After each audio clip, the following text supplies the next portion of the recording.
Hi everyone, welcome. Today I have Realme portable Bluetooth speaker and I'm going to show you how can you easily set audio device type in Android phone.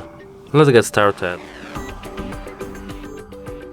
First we have to scroll down to our control panel, then we have to hold our finger on Bluetooth. Now we have to click details, and as you can see we are now paired and connected with our Realme Pocket speaker. We have to go into the settings of this device by clicking this gear icon over there. Now as you can see, audio device type. We have to click on it and our phone will defaultly select speaker, but we can select headphones and others. That's it, hope it helps you. Goodbye.